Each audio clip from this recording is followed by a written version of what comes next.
Hello दोस्तों, स्वागत है आप सभी का सिविल ज्ञान में। सपनों की इस उड़ान में स्वागत है आपका सिविल ज्ञान में। दोस्तों, आज हम बात करने वाले हैं एसएससी जेईई मेंस का जो आपका एग्ज़ाम होने वाला है।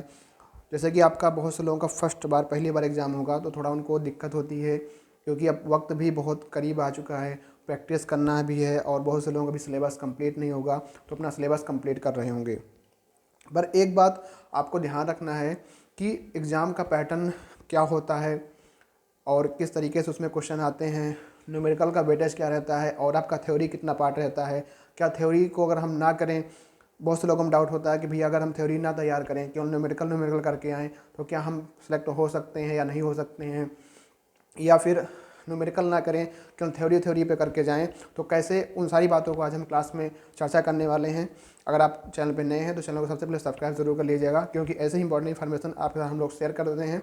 चलो देखते हैं, आज हम बात करते हैं कि यहाँ पे एसएससी जेईई मेंस का जो आपका ये 2022 में जो आपका ये सेकंड एग्ज़ाम है, ठीक है, ये आपका सेकंड जो एग्ज़ाम होने वाला है।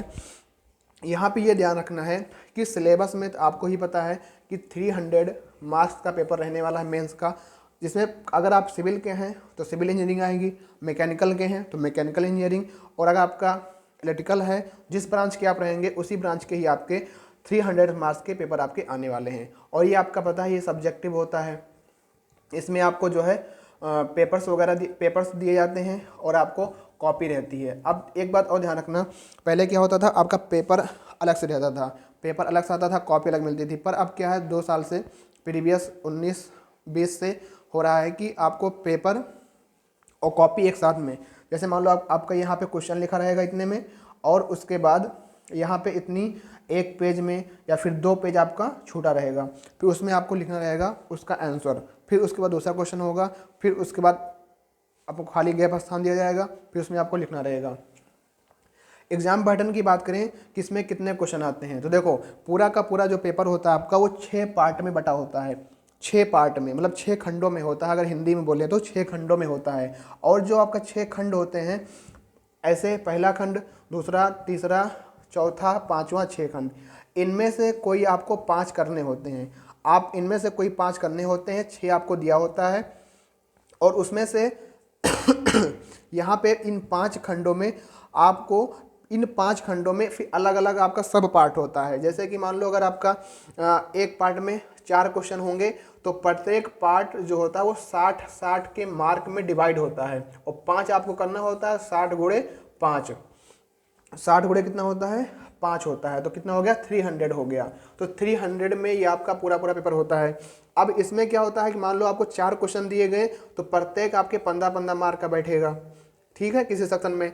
अब इसमें से कोई दूसरा पार्ट आप उठाओगे, उसमें देखोगे वो भी 60 मार्क का ही रहेगा, पर उसमें कोई मान लो डिजाइन दे दिया, डिजाइन आप बीम दे दिया, डिजाइन आप फुटिंग दे दिया, या डिजाइन आप रिटर्निंग वाल का दे दिया, तो वो ऐसे क्वेश्चन थोड़ा 20-20 मार्क के होते हैं, तो आपका 20-20 मार्क में भी रहेगा, ठीक है। फिर आप कोई पार्ट देखोगे, वो पूरा पूरा पार्ट जो होगा 60 नंबर का ही रहेगा, पर उसमें क्या होगा, नंबर का डिवीजन अलग अलग हो सकता है। कोई क्वेश्चन आपका 20 मार्क्स का हो सकता है, कोई आपका 10 मार्क्स का भी हो सकता है, कोई आपका 15 मार्क्स का होता है, पर जो एक पूरा सेक्शन होगा वो 60 मार्क का, 60 मार्क्स का रहने वाला है, और आपका टोटल 300 मार्क्स का ही आपका पेपर रहेगा, ठीक है।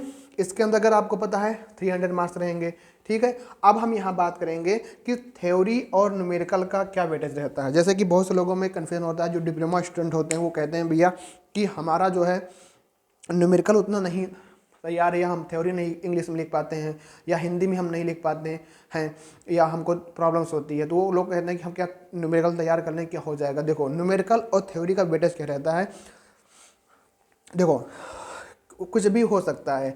अगर हम बात करें यहाँ पे, मान लो ये 4 पार्ट हैं, तो इनमें से 2 क्वेश्चन आपके मान लो थ्योरी के आगे, 2 क्वेश्चन आपके न्यूमेरिकल के आगे, और हर 6 सेक्शन में आप 6 सेक्शन देखोगे, 6 के 6 सेक्शन में सब में यही हाल रहता है, न्यूमेरिकल प्लस थ्योरी रहती है। अब आप मान लो कि मान लो आपने कोई 5 सेक्शन चूज किया कि हमको इस 5 सेक्शन को करना है। अगर एक सेक्शन के अंदर 2 क्वेश्चन न्यूमेरिकल आए हैं और 2 क्वेश्चन थ्योरी आए हैं, तो 5 सेक्शन करोगे तो मतलब हो गया आपका एक क्वेश्चन, मान लो 2 क्वेश्चन 30 मार्क्स का, तो 30 बचे 15, 150, तो 150 मार्क्स और यहाँ पे 150 मार्क्स। कभी कभी होता है कि 50-50% का रहता है, 50% आपको थ्योरी और 50% आपको न्यूमेरिकल, 50% आपकी थ्योरी 50% न्यूमेरिकल। तो वहाँ आपको तो न्यूमेरिकल के साथ साथ थ्योरी करना बहुत लाजमी है। अगर थ्योरी आप नहीं करोगे तो आप जो है न्यूमेरिकल भी अटेम्प्ट करोगे तो नंबर आपको नहीं मिल पाएंगे। तो यहाँ पे ध्यान रखना होगा। कभी कभी क्या होता है कि मान लो एक पार्ट में 3 न्यूमेरिकल दे दिया, एक ही थ्योरी दे दिया, तब भी आपको थ्योरी करना रहेगा, थ्योरी तो आपको करना ही रहेगा। तो यहाँ पे देखा जाता है कि लगभग 150 प्लस या कभी कभी 200 प्लस तक आपके न्यूमेरिकल आ जाते हैं। और थ्योरी का जो वेटेज होता है वो 100 प्लस और 150 प्लस तक रहता है। मतलब कम से कम अगर 200 न्यूमेरिकल आएगा तो 100 आपका थ्योरी आएगी। कभी कभी ये होता है 150 का हो जाता है और ये भी 150 का हो जाता है।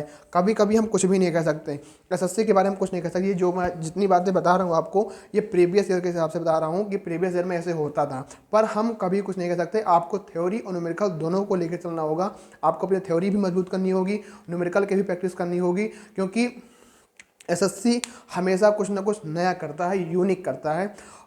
इस बार मैं बता दूं 2018 में जब मैंने पहली बार मेंस दिया था 18 में, तो उस समय क्या हुआ था कि ये पैटर्न था आपका कि न्यूमेरिकल जितना था उतना ही आपका थ्योरी था। अगर कोई बंदा अच्छे से न्यूमेरिकल ही कर लेता तो 200 प्लस मार्क्स तक, 200 प्लस मार्क के न्यूमेरिकल थे।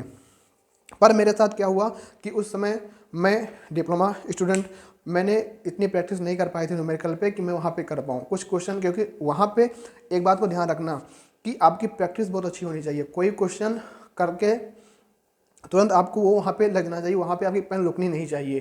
तो उसमें मेरे साथ क्या हुआ था कि मैंने न्यूमेरिकल जो है प्रैक्टिस नहीं हो पाई थी। तो न्यूमेरिकल जब प्रैक्टिस नहीं हो पाई थी तो वहाँ मैं कर नहीं पाया। फिर उसके बाद रही बात थ्योरी की, थ्योरी जो आती मैंने लिखा। पहली बार जब मैंने दिया था मेरे केवल 75 मार्क्स आए थे, ठीक है। तब मैंने फिर 19 का प्री दिया और 19 का प्री मेरा अच्छा हुआ। फिर मैंने मेंस की जब तैयारी की तो मैंने न्यूमेरिकल को खूब अच्छे से फोकस किया कि मैं न्यूमेरिकल खूब अच्छे करके जाऊंगा। और न्यूमेरिकल को जब मैंने खूब अच्छा किया, जब 19 के मेंस में मैंने जब बैठा तो उस बार थ्योरी ज़्यादा आ गई, थ्योरी ज़्यादा आ गई। अब फिर डिप्लोमा स्टूडेंट को दिक्कत होती है वो लिखने, लेकिन मैंने प्रैक्टिस कर रखी थी इंग्लिश में लिखने की। मैंने थ्योरी भी की थी कि मुझे पता था कि एसएससी कुछ ना कुछ नया खेल करेगा। तो मैंने थ्योरी भी और आपके न्यूमेरिकल भी दोनों पर काम किया था। जब न्यूमेरिकल थ्योरी मैंने दोनों किया था तब मेरे उस समय सेकंड 19 वाले में 190 मार्क्स आउट ऑफ 300 में से थ्योरी आई थी।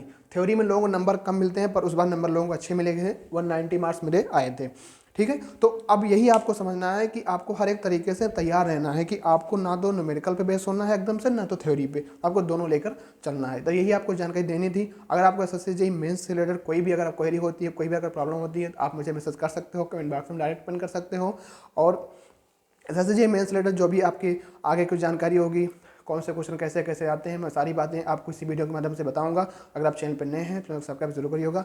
मिलते हैं फिर नेक्स्ट वीडियो में किसी एक नए कंसेप्ट के साथ। तब तक के लिए अपना ध्यान रखना। Thank you. जय हिंद, जय भारत।